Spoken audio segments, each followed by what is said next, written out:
अब यहां पर एक प्रश्न और उठता है कि राष्ट्रपति ने जो सुप्रीम कोर्ट से 14 सवाल किए थे, क्या सुप्रीम कोर्ट के द्वारा उनका जवाब देना जरूरी है? या फिर ऐसा तो नहीं है कि कुछ सवालों का जवाब देना तो राष्ट्रपति के लिए बाध्यकारी है और कुछ का नहीं है? तो इसको समझने के लिए हम अनुच्छेद 143 को देखेंगे। भाई अनुच्छेद 143 क्या कहता है?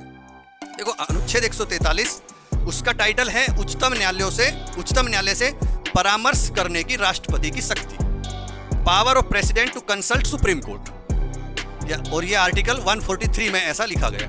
अब इसमें देखो दो बातें लिखी हुई मुख्य रूप से, दो पॉइंट है इसमें, दो खंड है।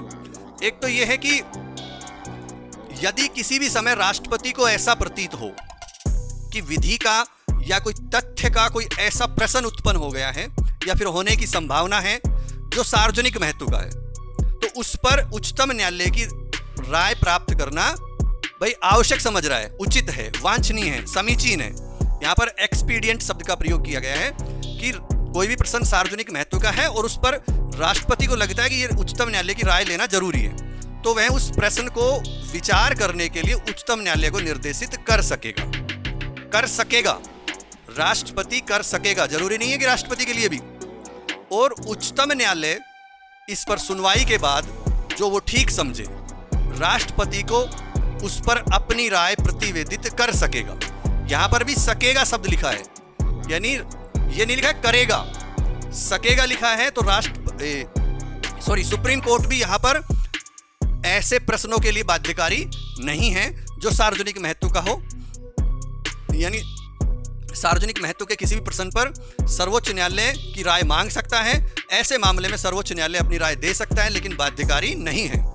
दूसरा खंड ये कहता है 143 का कि राष्ट्रपति ऐसी कोई संधि हो, करार हो, समझौता हो, वचनबंध हो, सनद हो, कोई लिखित का मामला हो जो संविधान से पहले हुआ था, ये सब, और संविधान का प्रारंभ के बाद भी ये लागू है, उन पर राय देने के लिए उच्चतम न्यायालय को निर्देशित कर सकेगा।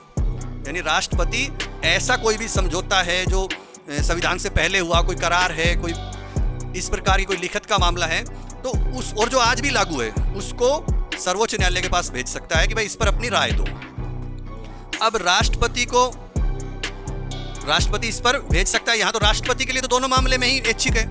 उच्चतम न्यायालय के पास क्या विकल्प है? यहां पर तो उच्चतम न्यायालय उस पर सुनवाई करेगा, उसके बाद जो वो ठीक समझता है, जो वो राय देना चाहे, वो राय राष्ट्रपति को अपनी राय प्रतिवेदित करेगा। यहां पर लिखा करेगा, यानी ये बाध्यकारी है। यहां पर सुप्रीम कोर्ट मना नहीं कर सकता। तो अब जो पहला मामला है सार्वजनिक महत्व का मामला है, तो जो ये सारे मामले थे ये इसमें आते हैं, पहले वाले मामले में आ गए वो। तो जो ध्यान रखना, जो राष्ट्रपति ने 14 सवाल किए हैं उन पर सुप्रीम कोर्ट के लिए अपनी राय देना, अपने विचार प्रस्तुत करना कंपलसरी बिल्कुल भी नहीं है। कभी आप इंतजार में बैठे हो ना, सुप्रीम कोर्ट उस पर कोई अपनी राय टिप्पणी करेगा, बिल्कुल जरूरी नहीं है। लेकिन अगर वो मामला संविधान से पहले वाला होता, कोई संधि, समझौता, करार कोई इस तरह का होता, तो फिर उस पर कंपलसरी था। लेकिन सीधी सी बात है, संविधान के पहले से कोई भी संधि समझौते का मामला है तो कंपलसरी है, बाद का है तो कंपलसरी नहीं है। और दोनों मामले में ही सर्वोच्च न्यायालय ने जो सलाह दी है उसको मानने के लिए भी राष्ट्रपति बाध्य नहीं है। यानी राष्ट्रपति दोनों मामले में प्रश्न कर सकता है, राष्ट्रपति के लिए वो अनिवार्य नहीं है, कर सकता है। दोनों मामले में सुप्रीम कोर्ट से सलाह ले सकता है, मांग सकता है, और दोनों ही मामलों में वो सुप्रीम कोर्ट की सलाह मानने के लिए बाध्य नहीं है बिल्कुल भी। वो बात अलग है कि नैतिकता के आधार पे या किसी भी आधार पर उसको मान ले, वो एक अलग चीज है, बाकी बाध्यकारी नहीं है। तो साथियों, ये कहानी जो अभी हमने आज शुरू की, जिस पर हमने